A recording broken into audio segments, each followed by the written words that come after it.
आप देख रहे हैं जे न्यूज, मैं हूं जेपी सोनी।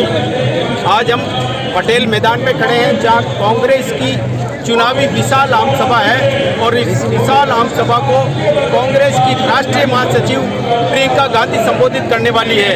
साथ ही कांग्रेस के पूर्व उप मुख्यमंत्री सचिन पायलट भी इस सभा को संबोधित करेंगे।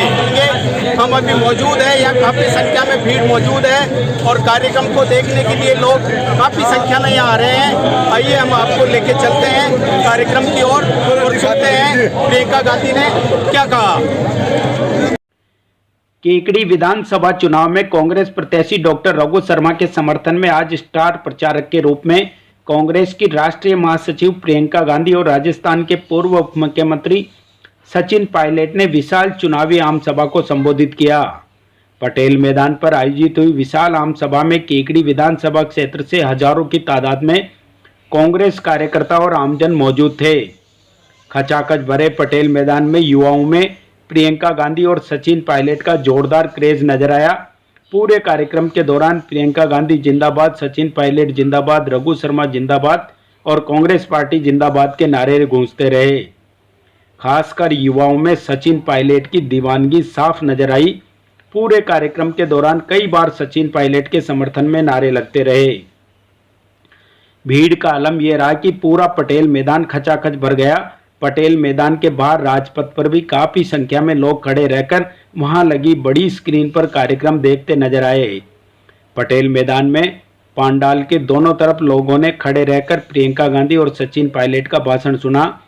आम सभा में आए लोगों के हाथों में कांग्रेस के झंडे थे, वहीं सैकड़ों लोगों के हाथों में प्रियंका गांधी, अशोक गहलोत, सचिन पायलट व रघु शर्मा के कटआउट थे। प्रियंका गांधी और सचिन पायलट जैसे ही मंच पर पहुंचे, प्रियंका गांधी जिंदाबाद, सचिन पायलट जिंदाबाद, रघु शर्मा जिंदाबाद के नारों से पूरा मैदान गूंज उठा। हेलीपैड से पटेल मैदान पहुंचने पर बैंड की धुनों पर प्रियंका गांधी व सचिन पायलट व रघु शर्मा का स्वागत किया गया। कार से उतरकर मंच पर पहुंचने के दौरान भी उन्हें बुक्के देकर स्वागत किया गया। मंच पर पहुंचते ही प्रियंका गांधी और सचिन पायलट ने उपस्थित अपार जनसमूह का हाथ जोड़कर और हाथ हिलाकर अभिवादन किया। मंच पर पहुंचते ही कांग्रेस प्रत्याशी डॉक्टर रघु शर्मा ने प्रियंका गांधी और सचिन पायलट का स्वागत किया। रघु शर्मा की पत्नी वीरा शर्मा ने प्रियंका गांधी को चुनरी ओढ़ाकर उनका स्वागत किया। इस मौके पर ब्लॉक कांग्रेस और शहर कांग्रेस कमेटी की ओर से प्रियंका गांधी, सचिन पायलट और रघु शर्मा का 51 किलो का फूलों का हार पहनाकर स्वागत किया गया। कार्यक्रम के प्रारंभ में कांग्रेस प्रत्याशी डॉक्टर रघु शर्मा ने अपने संबोधन में प्रियंका गांधी और सचिन पायलट का स्वागत करते हुए केकड़ी आगमन पर उनका आभार जताया। उन्होंने संक्षिप्त भाषण के साथ ही सचिन पायलट को संबोधन के लिए आमंत्रित किया। आदरणीय प्रियंका गांधी जी को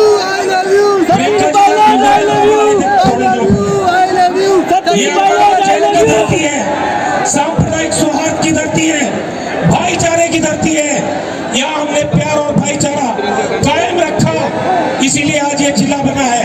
आज विकास के नए पायदान हमने छुए हैं। मैं लंबी बात नहीं करूंगा, अब मैं सचिन पायलट साहब को आमंत्रित करता हूँ। सचिन पायलट ने अपने संबोधन में कहा कि मेरा केकड़ी की जनता से बहुत पुराना रिश्ता है और मैं यहाँ के कांग्रेस कार्यकर्ताओं को भली भांति समझता हूँ। उन्होंने कहा कि यहाँ का कांग्रेस कार्यकर्ता जो ठान लेता है वो करके दिखाता है। उन्होंने कहा कि कांग्रेस 36 कौम को साथ लेकर चलने वाली पार्टी है। जाति धर्म से ऊपर उठकर विकास के नाम पर कांग्रेस को वोट देने और यहाँ से कांग्रेस प्रत्याशी डॉक्टर रघु शर्मा को 50,000 से भी ज़्यादा वोटों से विजयी बनाने की उन्होंने अपील की। उन्होंने अपने समर्थकों से जोर देकर कहा कि 25 नवंबर को कांग्रेस के निशान वाला बटन इतनी जोर से दबाना कि उन्हें टोंक में बटन दबाने की आवाज़ सुनाई दे। आप खुद सुनिए क्या कुछ कहा सचिन पायलट ने।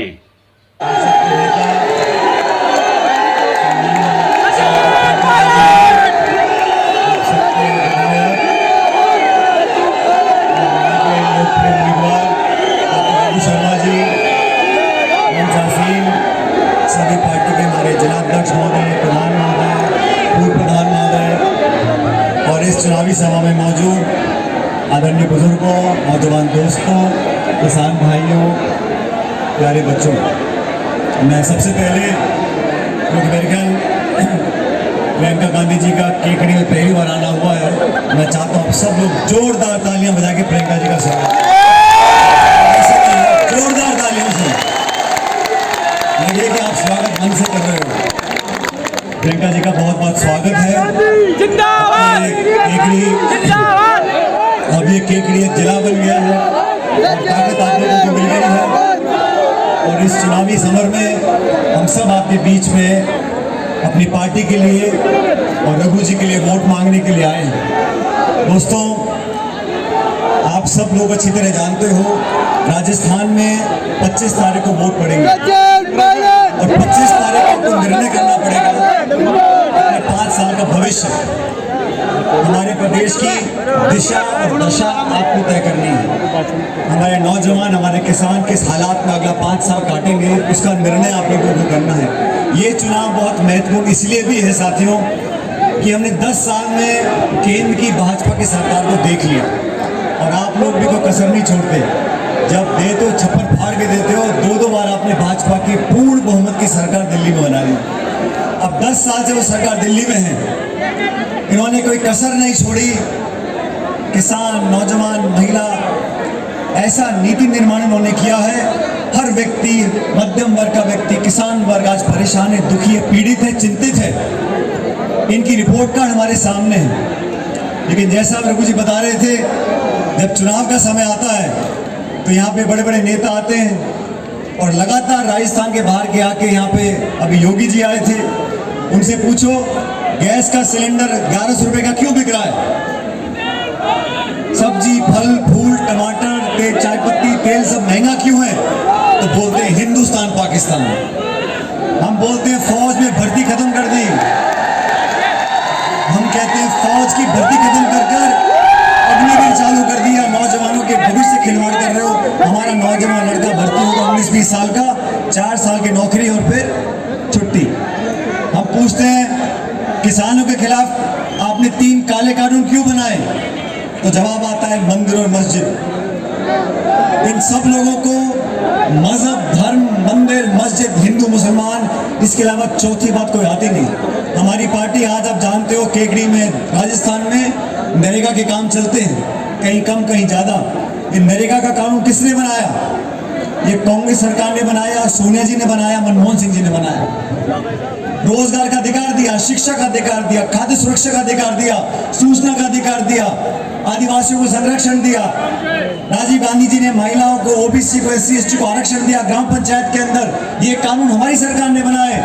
और भाजपा ने कानून बनाए 3 काले कानून किसान के खिलाफ, नोटबंदी, GST और अमीर गरीब की खाई को लगातार बढ़ाते जा रहे हैं। देश की संपूर्ण संपत्ति, हवाई अड्डे, रेलवे लाइन, खान के गोदाम, बिजली घर औने पौने दाम में 2-5 लोगों को दे रहे हैं। आप सबको सचेत होना पड़ेगा। ये चुनाव राजस्थान का बहुत महत्वपूर्ण है और राजस्थान में हम लोगों ने जो काम किया आपके सामने है और रघु जी ने जो काम किया आपके सामने है। और मैं दावे से कह सकता हूँ, मैं इस केकड़ी को जानता हूँ, यहाँ जो विकास हुआ है पिछले 5 साल में, मेरे ख्याल पिछले 70 साल में इतना विकास कभी नहीं हुआ होगा। और ये बात हमारे विरोधी भी कहते हैं। और अब आप सब जो पुराने लोग हो, आप सब रघु जी को अच्छी तरह जानते हो। रघु जी भी पुराने कबड्डी कुश्ती वाले खिलाड़ी हैं। यूथ कांग्रेस, फिर कहाँ चुनाव लड़े, क्या रहा, आप सब इतिहास जानते हो। फिर केकड़ी के लोगों ने आशीर्वाद दिया, आपने विधायक बनाया। और मैं आपको अब बताना चाहता हूँ एक बात, प्रियंका जी, 2016-17 में यहाँ बाई इलेक्शन हुआ, उपचुनाव हुआ लोकसभा का। मैं प्रदेश कांग्रेस कमेटी का अध्यक्ष था और मैंने रघु जी को कहा, हम सबका नेताओं का मन था, रघु जी आप चुनाव लड़ो बाई इलेक्शन। अब असली बात तो ये है कि रघु जी ने कहा मैं कहाँ पछड़े फंसूंगा, लड़ूंगा, फालतू में सरकार है। तो ये आधे मन से थे। मैंने कहा रघु जी आप चुनाव लड़ो, हम सब साथ रहेंगे, चुनाव जिताएंगे। उस समय पूर्ण बहुमत की सार 163 विधायक वसुंधरा जी के थे बीजेपी के, राजस्थान 163, 25 के 25 सांसद बीजेपी के थे, केंद्र में सरकार, प्रदेश में सरकार। तो रघु जी तो समझदार आदमी है, उन्होंने कहा कौन पंगा लेगा लोकसभा चुनाव लड़ने का। लेकिन मैंने कहा कार्यकर्ता और सब चाहते कि आप चुनाव लड़ें। और वो दिन था, मुझे याद है, रघु जी और हम आए थे यहाँ नामांकन भरने के लिए, और उस दिन मैंने रघु जी को कहा था, मैंने कहा यहाँ का कांग्रेस का कार्यकर्ता चट्टान की तरह आपके साथ खड़ा रहेगा, और वही हुआ। रघु शर्मा जी सांसद बनकर गए, और उसके बाद तो पीछे देखने का मौका ही नहीं मिला। सांसद बने, मंत्री बने, गुजरात के प्रभारी बने, लेकिन सबसे पहले ये आपके सेवक हैं और रहेंगे। इसलिए आज हम सब आपसे निवेदन करने आए हैं। और सुनो साथियों, ये जाति बिरादरी, और मैं जानता हूँ केकड़ी में हम सर समाज के लोग रहते हैं, हम सबको एकजुटता दिखानी है। कांग्रेस पार्टी की सरकार जहां वोट पड़ गए, छत्तीसगढ़ में, मध्य प्रदेश में, वहां सरकार कांग्रेस पार्टी की बनने जा रही है। और राजस्थान में भी 25 तारीख को मतदान होगा। ये हाथ का निशान हमारी पार्टी की पहचान है। आप लोग बटन दबाकर जिताओ, और रघु जी पहले से ज्यादा आपकी सेवा करेंगे, इस बात का मैं आपको आश्वासन देता हूँ केकड़ी के लोगों को। हम सब प्रियंका जी को सुनना चाहते हैं, लेकिन मैं आपसे इतना आग्रह करूंगा, मैं भी चुनाव लड़ रहा हूं कांग्रेस से, और जब 25 तारीख को मतदान होगा, मैं मेरे विधानसभा क्षेत्र में होऊंगा, आप सब लोग वोट डाल रहे होंगे, और जब बटन दबाते हैं मशीन में तो आवाज करता है, वो क्या टी करके बोलती है मशीन, बोलते कि नहीं बोलती? 2 नंबर का बटन, लेकिन बटन आवाज निकलती है उसमें से, क्या आवाज निकलती है? टी करके।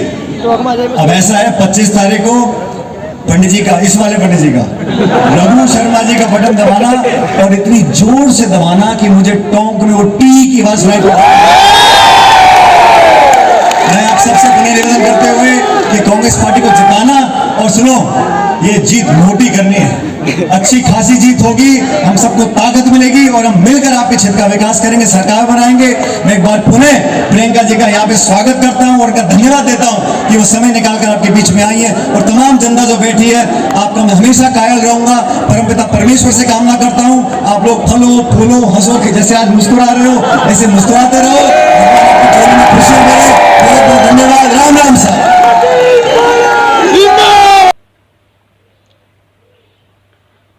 पटेल मैदान पर हजारों की तादाद में उपस्थित जनसमूह को देखकर प्रियंका गांधी गदगद नजर आई, और उनकी खुश मिजाजी उनके भाषण में भी नजर आई। भाषण के दौरान कई बार प्रियंका गांधी जिंदाबाद, सचिन पायलट जिंदाबाद, रघु शर्मा जिंदाबाद के नारे लगे। उपस्थित लोगों का उत्साह देखकर प्रियंका गांधी ने काफी लंबा उद्बोधन दिया। उन्होंने अपने उद्बोधन में केंद्र की भाजपा सरकार को जमकर घेरा, वहीं कांग्रेस सरकार की जमकर तारीफ की। उन्होंने राजस्थान की अशोक गहलोत सरकार द्वारा चलाई जा रही जन कल्याणकारी योजनाओं की खुलकर प्रशंसा की। उन्होंने केकड़ी में रघु शर्मा द्वारा कराए गए विकास कार्यों की भी सराहना की। केकड़ी को जिला बनाने को बड़ी उपलब्धि बताया। सुनिए क्या कुछ कहा प्रियंका गांधी ने। देश के करोड़ों लोगों की धड़कन आदरणीय प्रियंका गांधी जी को आमंत्रित करता हूं कि वो हम सबको संबोधित करें।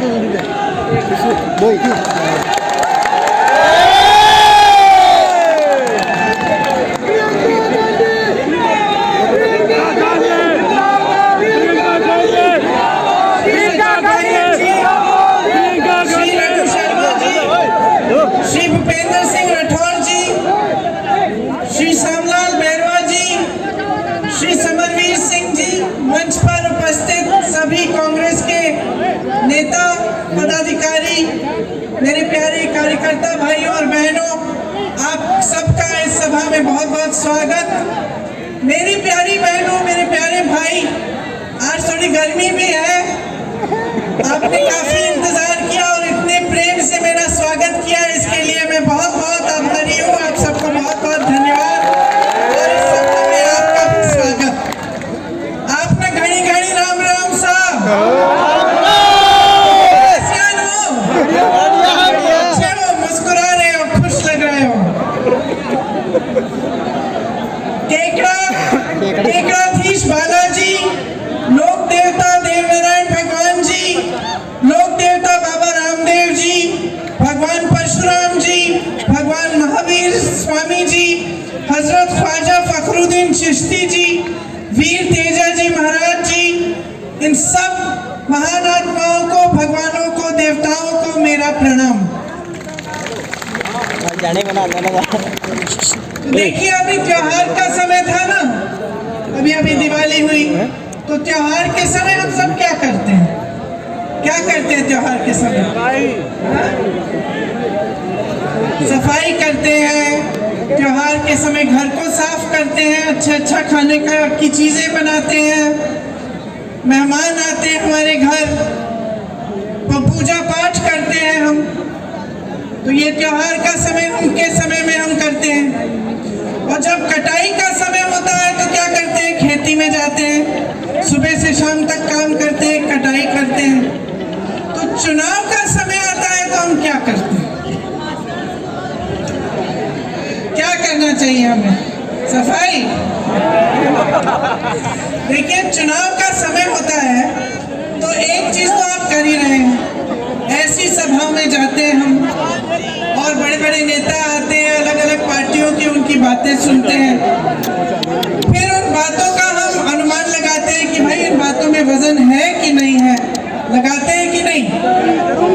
फिर हमें अपना अनुभव देखना चाहिए कि चुनाव का समय है, आगे भविष्य में 5 सालों के लिए क्या होगा हमारे प्रदेश में। हमारे प्रदेश में 5 सालों में, चाहे हम हो चाहे भाजपा के नेता हो, ध्यान से हमारी बातें सुने और कोशिश करें इसका अनुमान लगाने का कि इन बातों में कुछ वजन है कि नहीं है कि नहीं। तो अभी हाल ही में मोदी जी आए थे राजस्थान, मैंने देखा उनका भाषण, कहने लगे कि ये कांग्रेस के नेता एक दूसरे को रन आउट करने में लगते हैं, ऐसा बोला उन्होंने। तो मेरे मन में ये बात आई कि भाई इनके बातों में तो कोई वजन ही नहीं है। हमारे सारे नेता, हमारे सारे कार्यकर्ता एकजुट होकर मजबूत बनकर रणभूमि में उतरे हुए हैं। बल्कि इनको भाजपा की अपनी स्थिति देखनी चाहिए। इनकी स्थिति क्या है? बिखरी हुई है इनकी पार्टी। हिट विकेट तो ये है राजस्थान में भाजपा वाले। तो ये बात उन्होंने की एक बात, और असलियत कुछ और है। कह रहे हैं कि हम लोग रन आउट करते हैं, हिट विकेट इनकी पार्टी है। इनकी पार्टी पूरी तरह से बिखरी हुई है। इनके नेता, जो बड़े बड़े नेता हैं, उनको इन्होंने परे कर दिया है। किसी को मालूम ही नहीं है कि अगर मुख्यमंत्री बनेगा तो कौन बनेगा, किसी को नहीं मालूम। बल्कि ये दूरबीन से जाकर ढूंढ रहे हैं पूरे राजस्थान में कि भाई हमारा नेता कौन बन सकता है, क्योंकि जो बड़े बड़े नेता थे उनको साइड कर दिया इन्होंने। तो बात यह है कि जब नेता आपके सामने आता है तो उसकी बातों के वजन को आप तोलिए कि किस आधार पर कह रहे हैं जो कह रहे हैं। आपके सामने अभी सचिन जी ने कहा कि भाजपा के जो ज्यादातर नेता आते हैं वो धर्म की बात करते हैं, जाति की बात करते हैं। तो आपको सोचना पड़ेगा कि भाई धर्म की बात और जाति की बात चुनाव के समय क्यों होती है। जो नेता ये बात चुनाव के समय कर रहा है, इसका मतलब है कि उसके आधार पर आपसे वोट मांग रहा है। तो कह रहा है कि भाई धर्म के आधार पर वोट दो या अपनी जाति के आधार पर वोट दो। तो इसका मतलब है कि काम के आधार पर मांग नहीं सकता, क्योंकि जो असली नेता होता है, जिसने आपके लिए काम किया, जैसे रघु शर्मा जी ने आपके लिए काम किया, हमारी सरकार ने यहाँ पे आपके लिए काम किया, तो हम काम के आधार पर आपसे वोट मांगते हैं या आपसे समर्थन मांगते हैं। अब एक तरफ भाजपा के नेता जो ऐसी अजीब सी बातें करते हैं जब चुनाव के लिए आते हैं। मैं मध्य प्रदेश में थी, मध्य प्रदेश में 18 सालों से इनकी सरकार है, और 18 सालों से इनकी सरकार है, लेकिन एक काम का नाम नहीं लेते। जब मंच पे खड़े होते हैं वहां पे भी धर्म और जाति की बातें और उसी के आधार पर वोट। तो 18 साल से आपकी सरकार रही, आप काम पर वोट क्यों नहीं मांग रहे? मैं बताती हूँ। अभी कुछ दिनों पहले मैं गहलोत जी के साथ चुनाव प्रचार में निकली थी, तो मैंने गहलोत जी से पूछा, आपने यहाँ राजस्थान में अपनी सरकार में कितने रोजगार दिलवाए हैं? गहलोत जी ने कहा कि देखिए 2 लाख रोजगार तो दिलवा दिए हैं हमने, और 1 लाख और की हमने घोषणा की है, जिसमें से 40,000 प्रोसेस में है। और आप सोच सकते हैं कि यहाँ हमारी 5 सालों से सरकार है, यहाँ के मुख्यमंत्री कह रहे हैं कि कांग्रेस के शासनकाल में आपको 2 लाख रोजगार दिलवाए हैं। 18 सालों से बहनों और भाइयों मध्य प्रदेश में भाजपा की सरकार चल रही है। 18 सालों से 3.5 सालों में उन्होंने 21 रोजगार दिलवाए हैं।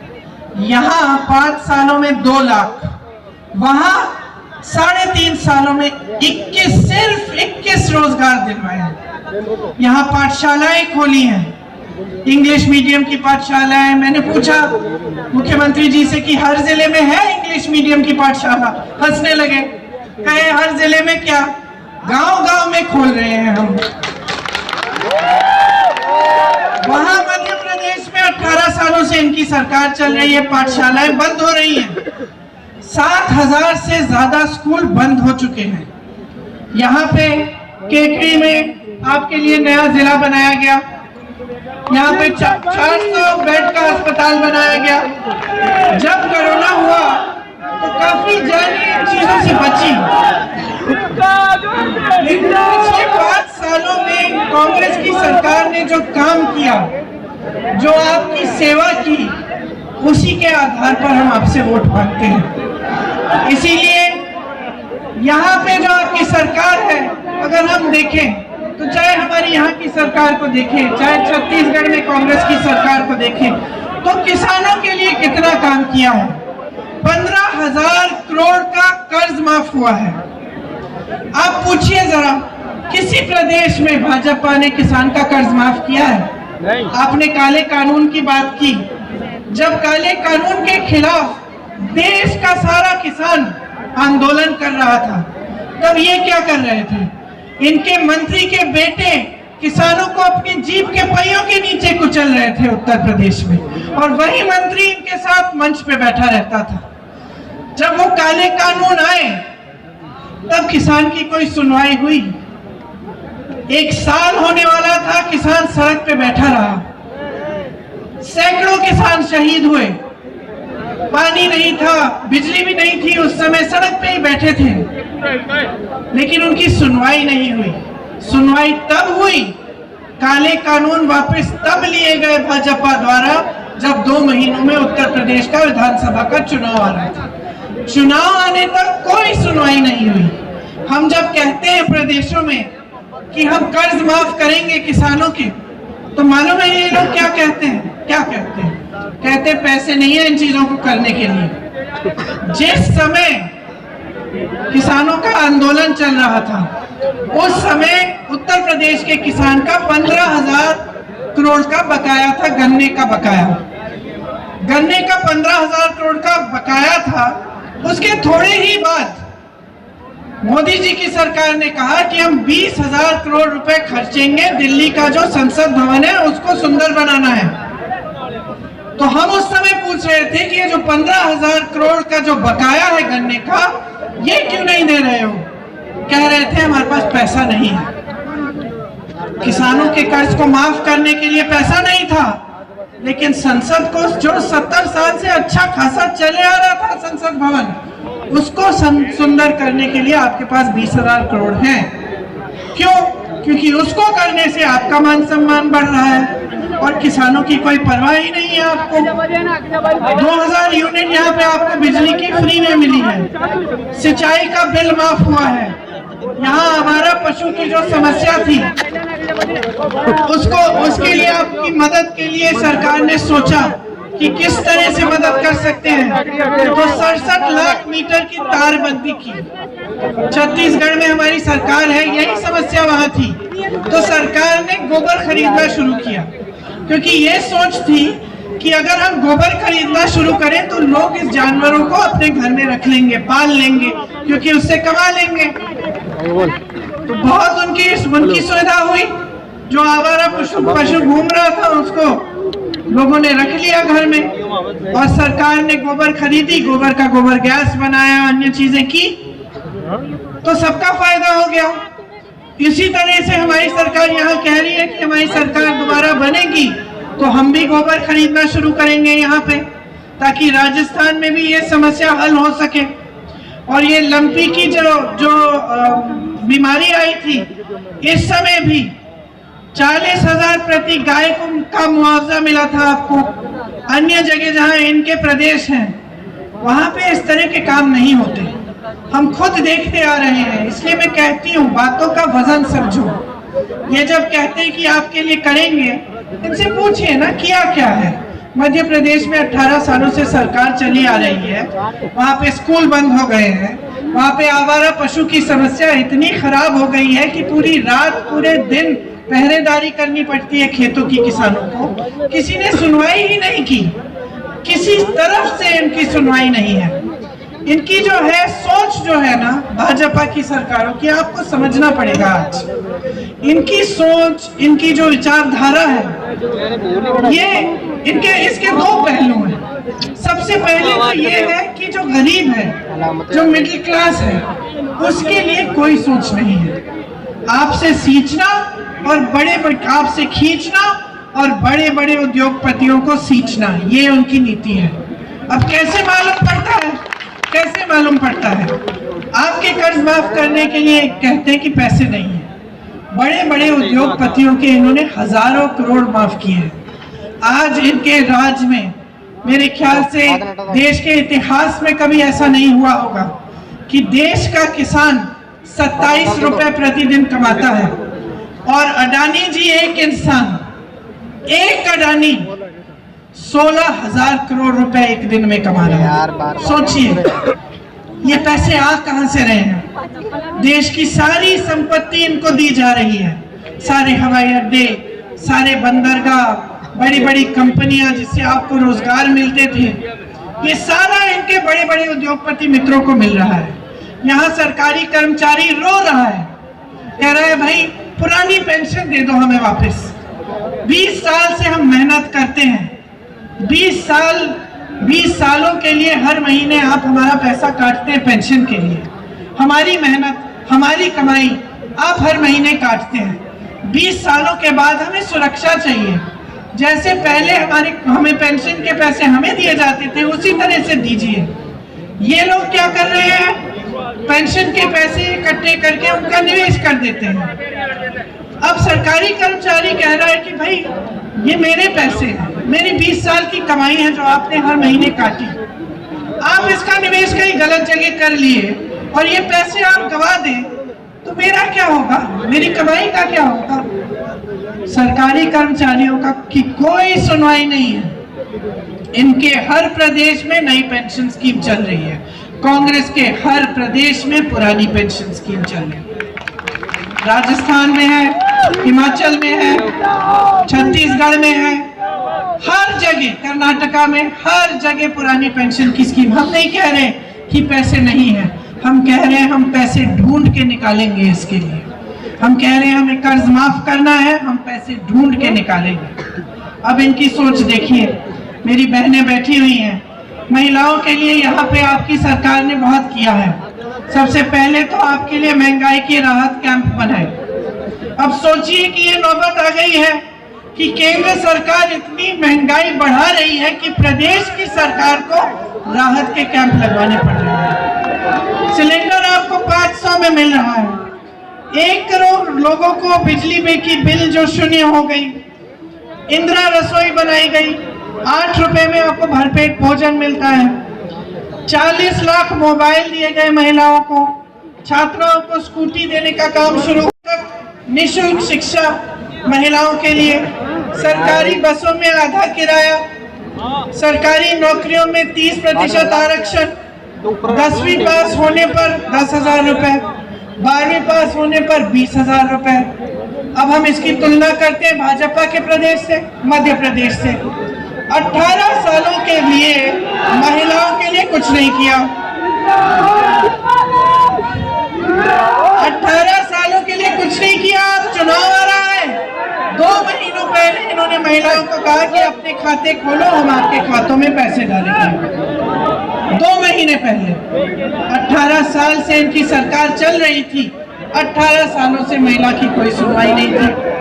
महिला तो 18 साल से संकटों का सामना कर रही थी, संघर्ष का सामना कर रही थी। देखिए, चाहे महंगाई हो, चाहे समाज का बोझ हो, महिला ही उठाती है। महंगाई का सामना सबसे ज्यादा महिला करती है। जब जिस दिन घर में दिहाड़ी नहीं आती, उस दिन महिला भूखी रहेगी। सबको बाकी सबको खिला के सोएंगे। क्या बात है? बातें नहीं सुननी। फिर अब बोलूं? तो चाहे हम महिलाओं की बात करें, चाहे हम किसानों की बात करें, चाहे हम सरकारी कर्मचारियों की बात करें, चाहे हम छोटे, चाहे यहाँ बहुत सारी छोटी दुकानें हैं, छोटे बिजनेस हैं। अब देखिए आज देश की परिस्थिति क्या है, केंद्र की जो भाजपा सरकार है उसकी नीति क्या है, इसको समझते हैं हम। नीति ये है कि अडानी जी, अंबानी जी जैसे जो बड़े बड़े 5-6 उद्योगपति हैं उनको देश की सारी संपत्ति सौंप देते हैं, और जो छोटे उद्योगपति हैं, जो छोटे दुकानदार हैं, जो छोटे कारोबार संभालते हैं, उनको क्या किया? पहले नोटबंदी की, सबको बोला कि भाई कतार में खड़े हो जाओ, देशभक्ति की बात है, आप लोग खड़े हो गए, हुए कि नहीं? अंत में क्या हुआ? कोई काला धन वापस नहीं आया। अंत में नुकसान तो छोटे कारोबारों का हुआ, छोटे बिजनेस वालों का, छोटे दुकानदारों का हुआ। नोटबंदी हुई, उसके बाद कोरोना आया। कोरोना में आपको कोई राहत नहीं दी। केंद्र सरकार का काम होता है कि राहत दे, जब आपदा आती है, जब इस तरह की महामारी आती है तो जनता की मदद करे, सहायता करे। नहीं हुआ। उसके बाद क्या हुआ? मदद करने के बजाय जीएसटी थोप दी। अब जीएसटी से आपकी मतलब पैरों पे आपकी कुल्हाड़ी मारी, हर तरफ से आपको नुकसान होता है, और ऊपर से आप कमा नहीं पा रहे, ऊपर से महंगाई बढ़ती चली जाती है, हर चीज पे जीएसटी है। तो हर स्तर पे अगर आप देखेंगे तो आपको दिखेगा कि केंद्र सरकार की जो नीतियां हैं उससे आपके लिए कुछ नहीं हो रहा है, और जहां जहां इनकी प्रदेश की सरकारें हैं वहां स्वास्थ्य की सुविधाएं ठप है, शिक्षा की सुविधाएं ठप है, आपके लिए किसानों के लिए जो सुविधाएं हैं वो खत्म है। तो आपके सामने एक दो राहें हैं। आप इधर खड़े हैं, एक तरफ आप बीजेपी को चुनेंगे, भाजपा को चुनेंगे, तो आप देख सकते हैं कि किस तरह की नीतियां आपके प्रदेश में लागू होंगी, किस तरह के जो जितने भी अच्छे काम कांग्रेस पार्टी कर रही है आपके लिए वो सारे बंद हो जाएंगे। ये पुरानी पेंशन की स्कीम, ये किसानों का कर्ज माफ होना, ये बिजली की बिल जो फ्री है, ये सब बंद हो जाएगा। ये कुछ भी करें, कैसी भी घोषणाएं करें, मध्य प्रदेश में इन्होंने 22,000 घोषणाएं की। 22,000 घोषणाएं, इतनी घोषणाएं कि खुद इनको याद नहीं होगी। 22,000 घोषणाएं की, 22 तक इन्होंने पूरी नहीं की है। 18 सालों से इनकी सरकार चल रही है। तो मैं आपसे ये कहना चाहती हूँ कि देखिए स्वास्थ्य में भी आपके लिए काम हुए, अस्पताल खुले, चिरंजीवी योजना आई। मैं ऐसे लोगों से मिली हूँ यहाँ आते वक्त जिनका हार्ट का पूरी सर्जरी सरकार के द्वारा हो गई। मुझे कहा कि दीदी एक भी पैसा नहीं भरना पड़ा। एक लड़का था, उसे कैंसर था, छोटा सा बच्चा, उसके पिताजी ने मुझे बताया कि जितनी भी दवा थी सब सरकार द्वारा हो गई। ये जो चिरंजीवी योजना है, आपको इसमें 25 लाख तक आप इलाज करा सकते हैं। ऐसी योजनाएं भाजपा के प्रदेशों में नहीं है भाई और बहनों। युवाओं के लिए मैंने पहले कहा ही कि 2 लाख से अधिक नौकरियां बनी हैं, और 1 लाख की घोषणा हो गई है, जिसमें से 40,000 अभी प्रोसेस में है, इनकी प्रक्रिया शुरू है। हमने एक कानून बनाया है। हम समझते हैं आपकी पीड़ा क्या है कि आप इतनी मेहनत से अपने बच्चों को पढ़ाते लिखाते हैं, फिर बच्चे पेपर भर्ती की परीक्षा करते हैं, उसमें पेपर लीक कर लेता है कोई, या कोई घोटाला हो जाता है। हम समझते हैं कि कितनी पीड़ा होती है, क्योंकि आप मेहनत करते हो, प्राइवेट में ट्यूशन भी करा देते हो, फीस भरने के लिए खूब मेहनत करते हो, बच्चे मेहनत करते हैं, बच्चे अपना भविष्य उज्जवल देखना चाहते हैं, और फिर भी उसमें पेपर लीक हो जाए तो इसमें बहुत पीड़ा होती है, बहुत नुकसान होता है नौजवानों का। तो इसलिए हमने यहाँ कानून लागू करना है, जिसमें जब पेपर लीक होता है, जो भी पेपर लीक करता है उसको पूरे जीवन की सजा मिलेगी अगर उसको पकड़ा जाएगा तो। ऐसा कानून किसी राज्य में नहीं बनाया गया है। यहाँ पानी की भी सुविधा लाखों परिवारों को मिली। आप मध्य प्रदेश जाइए, इनके अलग अलग प्रदेशों में जाइए, बड़ी बड़ी बातें हैं, इश्तिहार तो बढ़िया बढ़िया दिख जाएंगे, नेता बढ़िया बढ़िया बातें करेंगे, लेकिन धरातल पर ये आप ये काम नहीं देख पाएंगे। तो देखिए, आपको समझने की जरूरत है कि जैसे मैं कह रही थी, आप दोराहे पे खड़े हैं। एक तरफ भाजपा की नीतियां, एक तरफ कांग्रेस की नीतियां। वो आपसे आपकी संपत्ति ले रहे हैं, बड़े बड़े उद्योगपतियों को दे रहे हैं। हम ये समझते हैं कि लोकतंत्र में सरकार की कोई संपत्ति नहीं है। हम समझते हैं कि सरकार की पूरी संपत्ति जनता की होती है। जहां जहां हमारी सरकारें हैं, हमारा प्रयास रहता है कि आपके जेब में आपके पैसे आए, चाहे वो किसानों के कर्ज माफ करने के जरिए हो, या फ्री में बिजली दिलवाने की, या फ्री में शिक्षा दिलवाने की, या फिर आपको रोजगार दिलवाने की। ये सब बातें जो है, ये अलग तरह की राजनीति है। ये राजनीति ऐसी है जो ग्राम को, गांव को मजबूत करने वाली राजनीति है, आपके हाथों में शक्ति देने वाली राजनीति है। इसलिए जो हम अगली सरकार में जब हम कह रहे हैं कि अगर सरकार बनेगी तो हम कुछ गारंटी लाएंगे, वो भी हम इसी सोच से ला रहे हैं। एक तो ये जो ओपीएस है, पुरानी पेंशन की स्कीम, इसको हम कानून द्वारा लागू करेंगे, मतलब कानूनी गारंटी होगी ये। दूसरा, 1 करोड़ परिवारों को 500 रुपए में सिलेंडर दिलवाएंगे। महिला मुखिया को 10,000 रुपए सालाना दिलवाया जाएगा, जो परिवार की महिला मुखिया होती है। 2 रुपए प्रति किलो गोबर को खरीदा जाएगा आपसे, मतलब कि वही जो हमने छत्तीसगढ़ में लागू किया है, यहाँ लागू होगा, ताकि ये जो आवारा पशु की जो समस्या है थोड़ी कम हो जाए। सरकारी कॉलेज में जो फर्स्ट ईयर के छात्र हैं, उनको लैपटॉप और टैबलेट दी जाएगी। आपदा से पीड़ित जो परिवार हैं, उनको 15 लाख तक फ्री बीमा मिलेगा, और अंग्रेजी मीडियम शिक्षा की सब छात्रों को गारंटी होगी। ये हम देश में लोग परेशान हैं। यहाँ से आप बाहर निकलेंगे तो आपको पता चलेगा कि इनकी जो नीतियां हैं, उनसे बचा कर रखा है आपको राजस्थान की प्रदेश सरकार ने।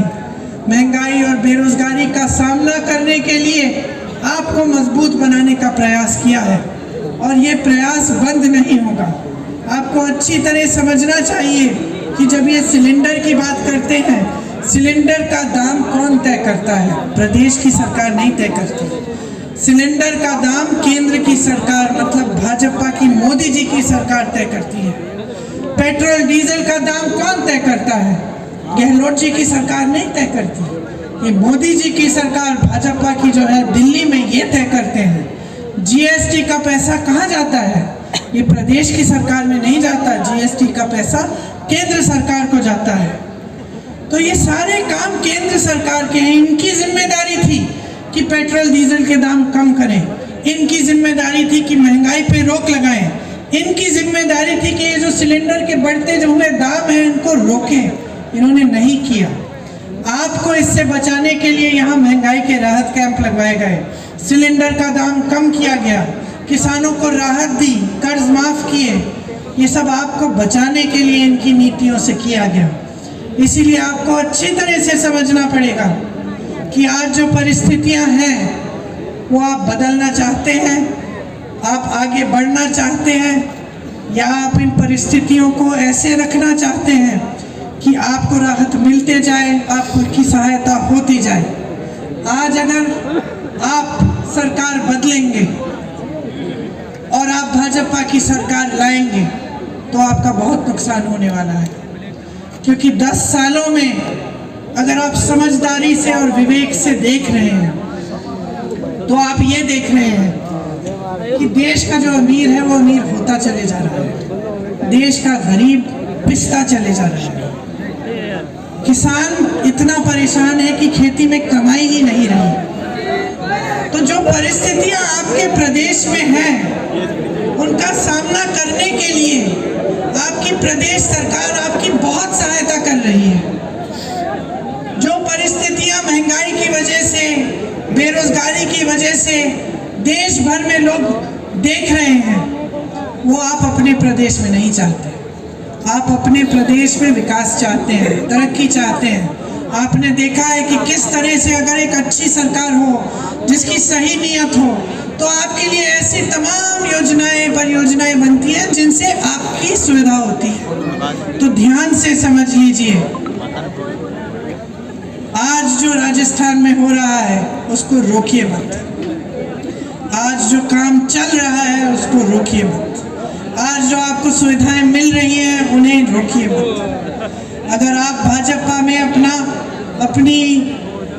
इस बार अपना वोट डालेंगे भाजपा के लिए और अपना विश्वास उनमें डालेंगे तो आपके साथ वही होगा जो मध्य प्रदेश की जनता के साथ हो रहा है। परेशान हो जाएंगे, पीड़ित रहेंगे और आपकी कहीं सुनवाई नहीं होगी। आपको समझदारी से अपने विवेक से अपना वोट देना पड़ेगा। और देखिए, हम लोग कहते हैं कि लोकतंत्र है, इसका मतलब क्या होता है? आज़ादी की लड़ाई जब लड़ी तो किस लिए लड़ी? नेताओं ने अपने लिए तो नहीं लड़ी कि वो आज़ाद होंगे, आपके लिए लड़ी कि जनता आज़ाद होगी, जनता अपना शासन खुद करेगी, स्वराज जिसको कहते थे। इसका मतलब है कि गांव में मजबूती आएगी, आप सशक्त बनेंगे। और सबसे बड़ी चीज़ लोकतंत्र में आपको क्या दी गई? आपका वोट। और ये जो वोट है ना, इसको धर्म के आधार पर, जाति पे के आधार पर, इन पे डाल डाल के आप खुद अपना नुकसान कर रहे हैं। और नुकसान मैं इसलिए कह रही हूँ क्योंकि ये बातें राजनीति में इनका इस्तेमाल हो रहा है। आपके लिए नहीं कह रहे हैं ये बातें, ये आपके जज्बातों को उभारने के लिए कह रहे हैं कि देखो चुनाव आएगा, हम मंच पे खड़े हो जाएंगे, हम धर्म की बातें कर लेंगे, हमको वोट मिल जाएगा। और जहाँ जहाँ इनकी सरकारें हैं, मैंने एक अनोखी चीज़ देखी है, आपको बताना चाहती हूँ। मैं छत्तीसगढ़ के मुख्यमंत्री जी से बातचीत कर रही थी तो हम दोनों ये बात कर रहे थे कि जैसे छत्तीसगढ़, राजस्थान जैसे प्रदेश हैं, उसमें सरकार की एक जवाबदेही बनी हुई है। मतलब जो नेता है, मुख्यमंत्री है, मंत्री है, वो जानता है कि जनता को जवाब देना पड़ेगा। हम काम कर रहे हैं, काम के आधार पर हम जाके वोट मांगेंगे तो काम तो दिखाना पड़ेगा, है कि नहीं? और हम ये बात कर रहे थे कि अनोखी बात यह कि जहाँ भाजपा की सरकार है उन्हें ये एहसास नहीं है। जहाँ भाजपा की सरकार है वो नेता सोचते हैं कि उन्हें काम करने की कोई ज़रूरत नहीं है, क्योंकि वो काम के आधार पर वोट मांगने नहीं आते, धर्म के आधार पर आते हैं। तो वो सोचते हैं कि भाई हमें तो वोट मिलना ही है, हम धर्म की बातें कर लेंगे, अच्छी अच्छी बातें, लोग हमारी बातों को मान जाएंगे, लोगों के जज्बात जुड़ जाएंगे हमसे, तो काम करने की क्या ज़रूरत है? तो ये आज भाजपा के नेताओं की मन में जो है ये बात बैठ गई है, इनकी आदत बन गई है। ये इनको ये भी नहीं लगता कि आपके सामने आए तो आपके काम की बात करें। आपके प्रति जो जवाबदेही है ना, इनके प्रदेशों में ख़त्म हो गई है। तो मैं सिर्फ आपसे एक बात कहना चाहती हूँ कि भाई जवाबदेही मांगो। आज कांग्रेस की सरकार ने आपके लिए काम करके दिखाया है, आपकी सहायता की है, आपको मदद मिली है। जितनी भी केंद्र सरकार की वजह से जो महंगाई बढ़ी, जो बेरोजगारी हुई, जो परेशानियां आई, आपकी सहायता करके प्रदेश की सरकार ने उनका सामना करने के लिए आपको मजबूत बनाया। इसीलिए जागरूक बनो, समझो कि ये जो सरकार है आपके लिए दिल से काम कर रही है, सही नीयत से कर रही है, और अपनी जागरूकता और विवेक से ही ये वोट डालो। एक बहुत बड़ी जिम्मेदारी है, इसको कोई आकर फिजूल की बातें करे, आपके सामने इधर उधर की बातें करे, इनकी बात मत मानो, बहुत हो गया है। देश बिगड़ रहा है। 10 सालों से देश में केंद्र में इनकी सरकार चली आ रही है। 10 सालों से बार बार यही बातें, जैसे पायलट जी ने कहा, कभी भारत पाकिस्तान, कभी हिंदू मुसलमान, कभी धर्म, कभी जाति। इससे आपका नुकसान हो रहा है, सिर्फ इनका फायदा हो रहा है। सोच लीजिए, एक दूसरे को लड़ाने में कभी आपका फायदा नहीं होता, कभी किसी गरीब का फायदा नहीं होता। लड़ाइयाँ झगड़े होते हैं, घृणा होती है, समाज में फूट फैलती है, तो आपका नुकसान होता है। आपने कभी देखा है कि किसी नेता का नुकसान हुआ? आपने कभी देखा कि कोई दंगा हो गया और उसमें नेता का नुकसान हो गया, उसका कुछ खराब हो गया, उसको चोट आ गई, उसके बच्चों को चोट आ गई? कभी देखा है? कभी नहीं, कभी नहीं। तो समझ लो कि इन बातों से नुकसान हो रहा है आपका। राजनीति होनी चाहिए आपके विकास के लिए, सीधी सी बात है। नेता का कोई धर्म नहीं होता, नेता का धर्म होता है सेवा करना। यही सबसे बड़ा धर्म होता है नेता का। हमारे देश में हम सब धार्मिक लोग हैं, सबके दिल में धर्म है, ऐसा नहीं है कि किसी के में नहीं है। चाहे किसी भी धर्म के हो, चाहे हम हिंदू हो, मुसलमान हो, ईसाई हो, बौद्ध हो, कुछ भी हो, अपने धर्म को हर हिंदुस्तानी मानता है और उसकी श्रद्धा है उसके प्रति। लेकिन राजनीति में नेता को ये समझना पड़ेगा कि उसका सबसे बड़ा धर्म देश सेवा, जनता की सेवा है, और ये समझाना आपका काम है। अब आपने 10 सालों से देख लिया, बड़े बड़े आप इश्तेहार देखते हैं, ऐसा लगता है कि देश बहुत तरक्की कर रहा है। तो ठीक है, देश तरक्की कर रहा है, तो भाई तुम तरक्की क्यों नहीं कर रहे हो? अगर देश तरक्की कर रहा है तो गरीब तरक्की क्यों नहीं कर रहा है? तरक्की कांग्रेस के प्रदेशों में आ रही है क्योंकि कांग्रेस की सरकारों की नीतियां आपके लिए, गरीबों के लिए हैं। आप बाहर जाएं, भाजपा के प्रदेश में तो देखिए, देश की नीतियां देखिए केंद्र सरकार की, तो आपको पता चलता है कि क्या हो रहा है देश में। तो ये सब बड़ी लंबी बातें की है मैंने, लेकिन मेरी आशा है कि आपने ध्यान से सुनी ये बातें और इनके आधार पर आप वोट डालोगे। अगर आप सोच समझ के अपना वोट डालोगे तो आपका वोट कांग्रेस को ही जाएगा इस चुनाव में। भाजपा को जिता के गलती मत करिए, इनको वैसे भी मालूम है कि हारने वाले हैं। आपने कहा मध्य प्रदेश में, छत्तीसगढ़ में जहां जहां पोलिंग हुई है वहां दावे के साथ हम कह सकते हैं कांग्रेस की सरकार बन रही है। और कांग्रेस की सरकार इसलिए बन रही है क्योंकि कांग्रेस ने काम करके दिखाया है। कांग्रेस ने दिन रात आपके लिए एक करके दिखाया है। गहलोत जी का कहना है कि आप मांगते मांगते थक जाओ, मैं देते देते नहीं थकूंगा। और हम करना चाहते हैं आपके लिए। रघु शर्मा जी को आप जानते ही हैं, मुझे नहीं मालूम था कि पहलवान भी थे।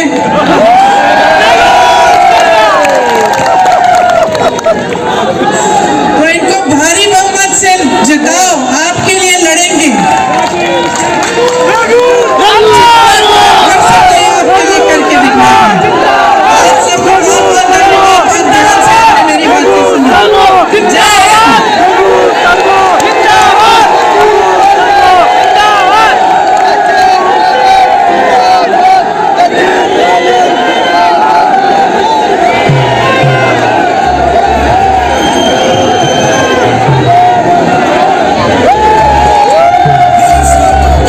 मैं आप सब लोगों का दिल की गहराइयों से हार्दिक धन्यवाद करता हूं।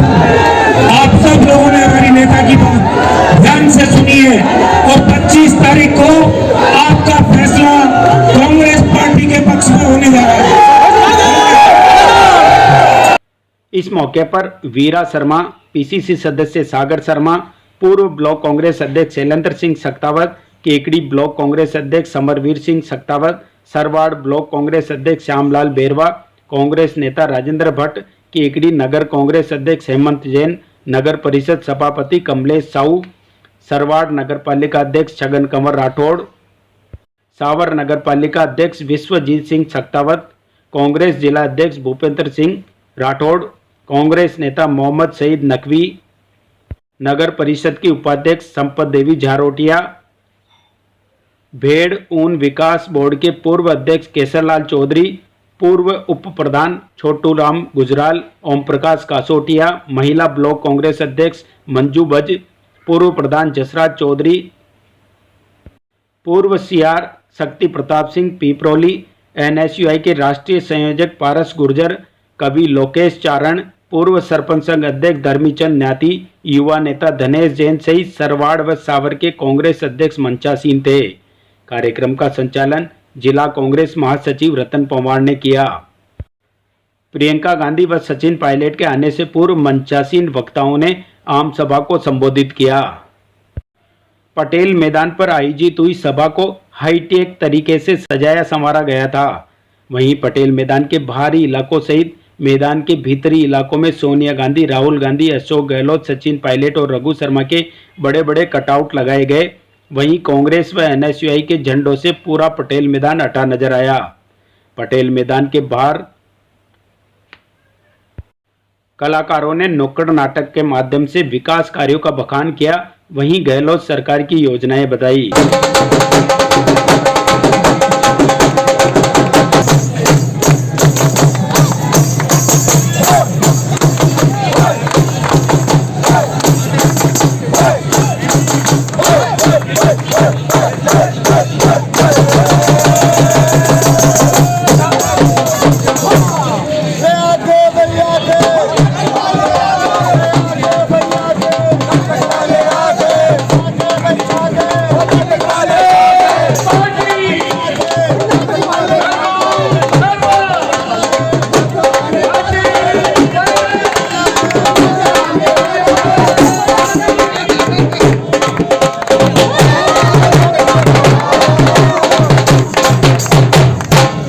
हम ही नहीं, पूरे प्रदेश में हमारे जितना युवा साथी है सब अंग्रेजी से परेशान है कि नहीं। दूसरा बात क्या है, गैस सिलेंडर। भाई साहब हम आप सबको बता देना चाहते हैं, जो हमारी माता जी है वो अंधी हो गई है क्या, चूल्हे में खाना फूकते फूकते उनका आँख हो गया है। कई गांवों से नाचते गाते हुए ग्रामीण आम सभा में पहुंचे। वहीं कई ग्रामीण ढोल, मजीरों व अलगोजों की धुन पर राजस्थानी गीत गाते हुए यहां पहुंचे।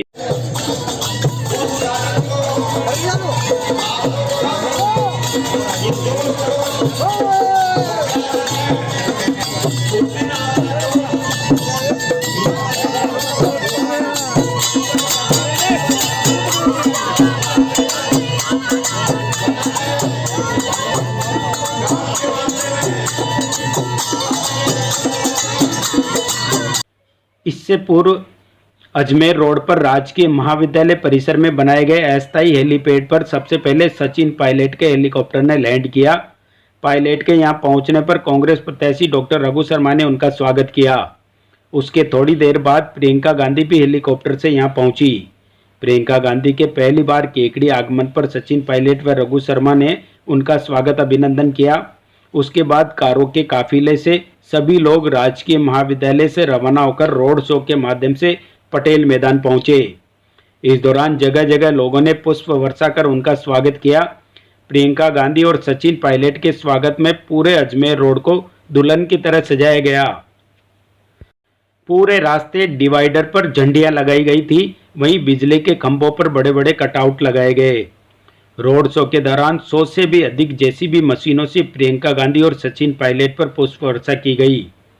पटेल मैदान पर आज हुई आम सभा भीड़ के लिहाज से बेहद सफल रही। कांग्रेस कार्यकर्ताओं में नए जोश का संचार हुआ। खासकर सचिन पायलट के समर्थकों में खासा उत्साह नजर आया।